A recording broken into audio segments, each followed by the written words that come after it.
میں دل میں بہت خوش تھا کہ رات کی ایک غیر معمولی اور حسین عورت میری باہوں میں ہوگی، مگر یہ جان کر دکھ ہوا کہ چرواہے کی بیوی کسی بھی طرح تعاون کرنے پر آمادہ نہیں ہو رہی۔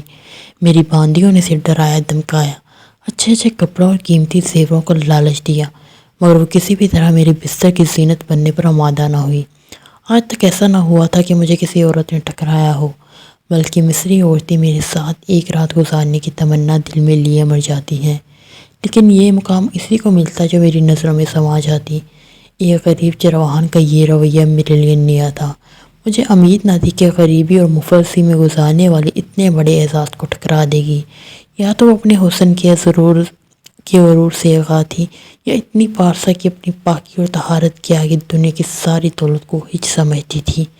میں نے اپنی باندیوں اور مشتاؤں کو حکم دیا کہ اسے سمجھائیں اور سنگار سے آراستہ کر کے خوشبوؤں سے بدن مہکا کر میرے خلوت ایک قدم میں پہنچائے۔ اگر میں چاہتا تو زبردستی اپنی خواہش کی تکمیل کر سکتا تھا، لیکن جو لطف خود سپردگی میں آتا ہے وہ زور زبردستی میں نہیں آتا۔ اس کشمکش میں 3 دن گزر گئے، نہ اس نے کپڑے بدلے، نہ سنگار کیا، اور نہ ہی 3 دن میں اس نے کچھ کھایا۔ بس ایک ہی رٹ لگائے ہوئے تھی کہ اسے اس کے شوہر کے پاس جانے دیا جائے۔ کسی بھی طرح کا لالچ اسے خود سپردگی کے لیے آمادہ نہ کر سکا۔ ایک عورت کی ضد میری انا کو، غرور کو پاش پاش کر دینا چاہتی تھی۔ کئی بار میرے ضمیر نے ملامت کی کہ میں ایک مظلوم اور پردیسی، بے بس اور لاچار کمزور عورت پر ظلم نہ کروں۔ اگر وہ نہیں مانتی تو اسے جانے دوں، مگر جب اس کا چہرہ میرے سامنے آتا تو میں ضمیر کی آواز کو دبا دیتا۔ ایسا کبھی نہ ہوا تھا کہ کوئی عورت مجھے ٹکرا کے چلی جائے۔ اس کی ضد اور ہٹ درمی نے میری انا کو بھی بھڑکا دیا۔ آخر میں نے تنگ آ کر حکم دیا کہ آج رات وہ مانے نہ مانے اس کا بناؤ سنگار کر کے خلوت قدم میں پہنچا دیں۔ رات کے خادماؤں نے اطلاع دی کہ سارا کو میرے خاص کمرے میں پہنچا دیا جائے۔ میں اپنے ارمانوں کو سمیٹتا ہوا جب کمرے میں داخل ہوا تو زمین پر بیٹھی رو رہی تھی۔ اس کے چہرے پر نور برس رہا تھا۔ اس کے غم نے اس کے چہرے کو اور بھی حسین بنا دیا تھا۔ میں کچھ اور کھڑا اسے دیکھتا رہا۔ میں نے اسے مخاطب کیا، اے عورت، تو ایک غریب چرواہے کی بیوی تھی۔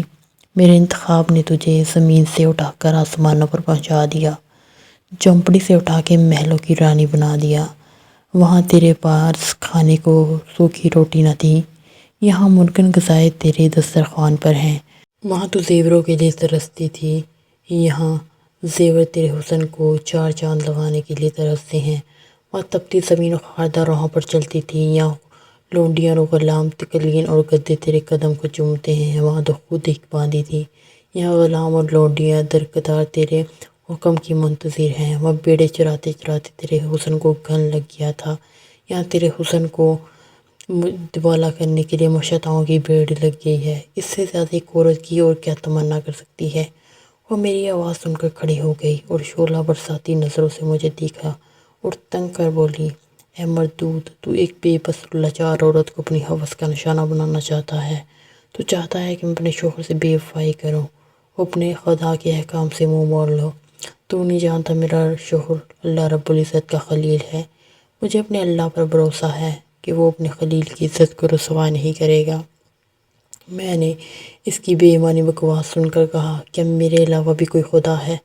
سارا مصر مجھے سجدہ کرتا ہے، میرا دیا ہوا کھاتا ہے، میرے سائے میں رہتا ہے۔ اس نے میری بات کاٹتے ہوئے کہا، یہ تیری بھول ہے، تجھ سے پہلے بھی کتنوں نے خدائی کا دعویٰ کیا، مگر موت کی ایک جھڑکی نے انہیں ہمیشہ کے لیے من و مٹی کے نیچے سلا دیا۔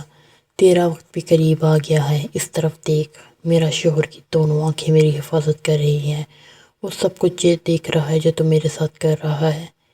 جس طرف اس نے اشارہ کیا میں نے گھوم کر دیکھا تو ایسا محسوس ہوا جیسے 2 آنکھیں مجھے گھور رہی ہوں، لیکن اسے میں نے اپنا وہم سمجھ کر جھٹک دیا۔